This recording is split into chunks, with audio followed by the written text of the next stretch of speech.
Hello guys, tara mag-bake tayo. Nagtanong lang ako sa kasama kong magaling mag-bake kung ano ang pwede o madaling gawin para sa beginner. Kasi nga, may nag-donate ng oven sa akin. Wow! If you manifest pala, it will happen. Kasi nag-post lang ako nito last month na parang gusto kong mag-bake. Kahit simpleng tinapay lang. Pero di pa ako sure mema lang sana. Hindi kasi ako marunong. If you ask pala, kailangan ready rin tayo sa pagtanggap. Salamat sa sponsor ko, Yarina. Wala nang choice. No choice. Subukan na to. Yes! So itong ginagawa ko, banana cake. Bago ang lahat, binili ko muna yung mga ingredients kahapon. At dahil weekend ngayon, gagawa tayo ng merienda.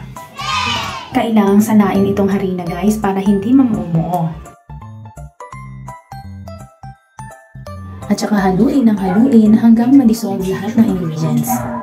Ito palang gamit kong mixer ay binili ko sa Temu. Wala naman akong cinnamon powder, kaya try ko na tong barley powder. Pareho naman silang powder, di ba? Tsaka may tira-tira pa palang chocolate dito. At syempre, ang supply ni Ina, kasul, dikdikin natin. Itong pandikdik ko pala guys, pasalubong ko ni Gary Boy from Romblon. Sa wakas, nagamit na rin. Okay, malapit na. Meron ako ditong biniling banana loop.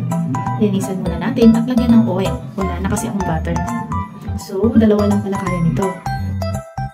Lagyan na natin ng toppings. Wow! Sa ngayon, ito lang available sa akin. Siguro next time, pag successful to, baka mag-upgrade na. Lagay na natin. So, ito na nga. Nag-call a friend muna ako kasi ang dami palang iikutin dito. All set. Wait na lang natin hanggang maluto. This is it, bun cake. Mainit. Siyempre, slice natin ito para matikman na.